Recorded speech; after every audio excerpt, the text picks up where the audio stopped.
Hi guys, welcome back to part two. Okay, so I left off at I got on methadone. Pete still hadn't got on methadone because he was on probation, and his probation officer said, I don't want you on any kind of drug or any kind of treatment. You just need to stop. So he was afraid to get on methadone. And I told my counselor about it at the methadone clinic, and they said no, they absolutely cannot punish you for being on methadone. So then he got on methadone. So now our lives were more stable. We got a house in Brooklyn, and we were renting it. It was a nice house, the best I've at that time ever lived in. And I by this time I also had my son. So we had two small kids. At the time, it was 3 and 2. And we liked it. We had a nice backyard and it had a hill. So in the winter, we'd take the kids down on a sled and it led to a little creek. It was so nice and we were so happy there.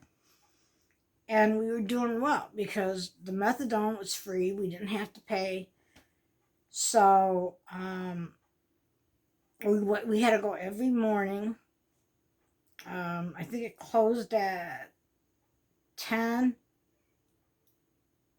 and that was it. It didn't open up. You had to be there in the morning. So it was a fight because we were delivering the newspapers, and I would take off at 3 in the morning, and he'd stay home with the kids sleeping. They were all sleeping at 3 o'clock in the morning, and I'd go and I'd get his papers ready and my papers ready. We both had a different route. I would deliver all my papers and then go to his people that wanted the papers early so there would be no complaints, deliver them, come home. He would go out and finish his route. But by the time I got home, because I had to go to the methadone clinic, the kids would be up and he would have them fed and changed. And I came home, it was nice. If they still were sleeping, I came home and I would sleep. But we had it worked out good and he helped me with everything. He was a good man. And there was a time I felt him. We were supposed to both go together and we were each going to take a kid. I was going to take my daughter in the car and he was going to take my son. And we would take turns sitting by the cars to watch the kids, and one would go in and do some papers, come back out, and we'd switch out. We just had a perfect thing going. And then one day I went to wake him up. I touched his arm, and he was hotter than hell. I've never felt anybody be that hot. So it turned out he had hepatitis C. And he was in the hospital for about a month, and then he finally died.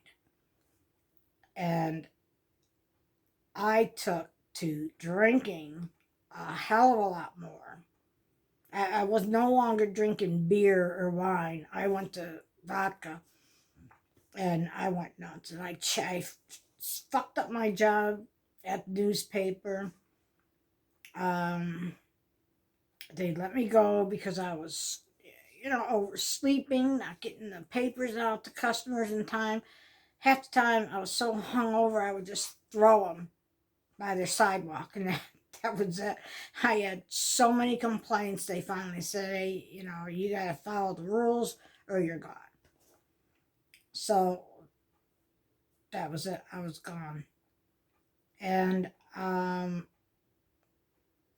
I discovered bars. I mean, I've been in bars before, but my kids are at my sister's house, and I was sitting there all alone, and I knew my girlfriend worked at a bar. My girlfriend from school. I hadn't seen her in a while, and I knew she worked at this bar, so I went up there, and I met her, and it was so fun to sit at a bar that I just kept doing it all the time. And when the kids were in daycare, I would just sit there, and I would go to the bar, and I would drink until it was time to go get them.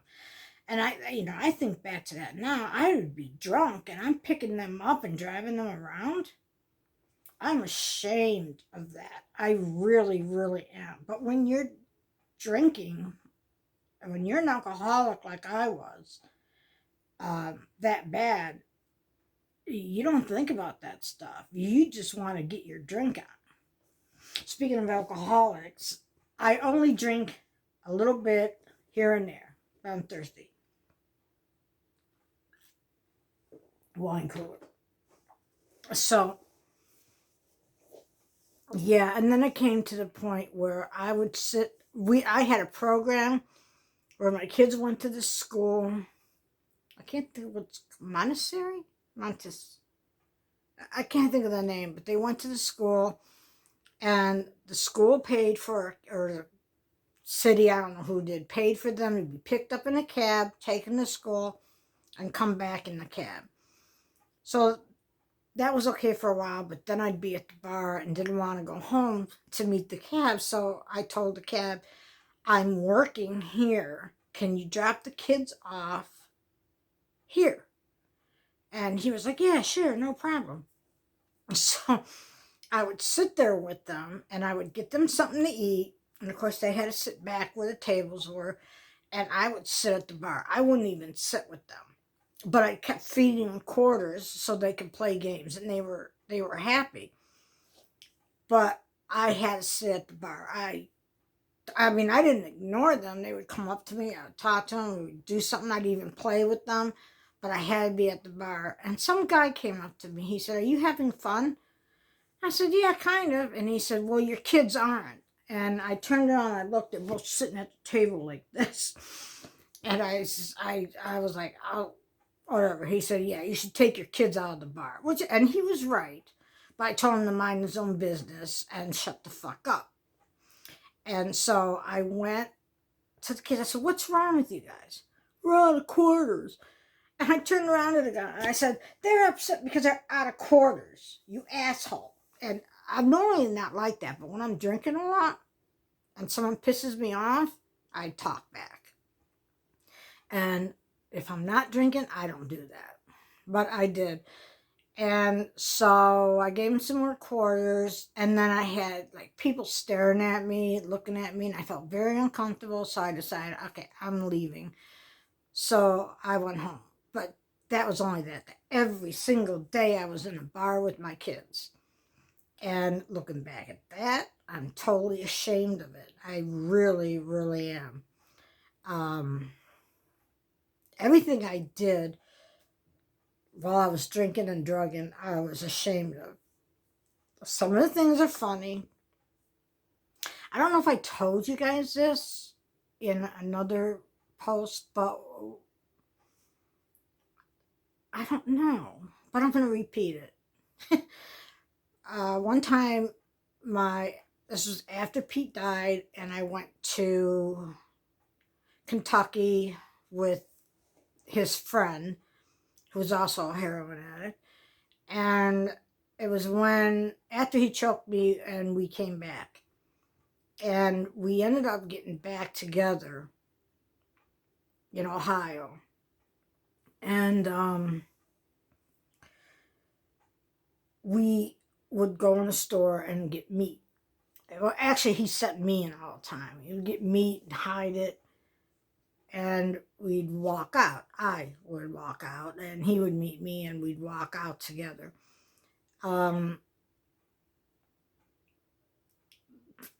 was I going to say? I hate this. I hate when I'm talking, and my mind just goes completely blank. Let me think about what I was going to say. Oh, we had gone to a store in another city and took a whole shitload of meat this time. I did. What am I talking about? I did it. He stayed outside and said he was watching. So they reported us loading it into this truck we had. And we took off. We got, I don't know, about 5 minutes away. We were just going to get on the highway. And all these cops, cop zooms in front of us, one on the side, one in front, one in back. And they took us out of the car. The people from the store came, got the meat back, and he said, "You're going to press charges?" They said, "No, we got our stuff back." So the cop drove us back. I'm thinking I told you guys this, but maybe somebody didn't hear it. And he was nice enough to take us back into our city, but he drops us off right in front of another grocery store. He takes off, we go in, we do the same thing, and we get away with it. That was a joke around the bar, because we used to go to a bar. It was like our office. And we'd go out for the day. We'd go to different stores like Mark's, and we would steal baseball jerseys. Now, see, I keep saying we. It was always me. Every once in a while, he would do it. But we'd steal like the baseball jerseys that they would have, tank tops for the Indians and for the Browns. And we'd go out and we would sell them. And our office was the bar. We'd come back to the bar, they'd be all over us buying all the stuff. Same with the meat, same with, I'll tell you a story about going to May Company. I think it was called May Company. I can't remember now what it was. But they had, I can't think of the name of the crystal. They had crystal stuff. That was our next thing. My next thing. I'll tell you more about that. But, I mean, there were a lot of things we would do that we thought was funny. And the whole bar would laugh at us and laugh with us, not at us. And buy our stuff, buy us drinks and stuff. So that was our office.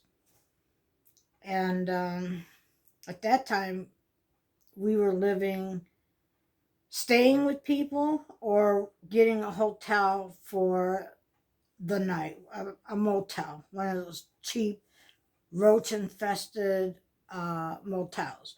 You pull the sheets back to go lay down, there'd be a roach there. That's how we lived. You can basically say we lived with roaches because all those motels in that area had cockroaches. You'd go to take a shower, and in the shower would be dead and live roaches, and you had to kind of, scoop them up. He would do that. I wouldn't do that, but he would do it, get rid of them so we could take a shower. Otherwise, we would stink. And that was our life then, and that was when we were on heroin. Yeah, he was Pete's friend, and he lived in Kentucky, and he found out about Pete, and he was telling me to come down and promised me all this wonderful life. And I fell for it and went. And the whole way to Kentucky, I was drinking. What I used to do was mix wine with wine coolers to make the wine coolers more potent. And I was drinking that all the way to Kentucky, and I'd get off the highway, find a store if I ran out, and buy some more. And I had the 2 kids with me. Yeah, that's something like now I would never do. I would never take my grandkids in the car with me if I had some wine. I would never do that. But that was my life. And I deserved everything that I had coming to me. Being out there doing things. But my time again is up. I'm going to come back and just bullshit with you for a while because I feel like talking. I'm relaxed for a change and I feel good. So I'll be back. I'll see you guys later. Like and subscribe if you want to. Please. Thanks. Bye.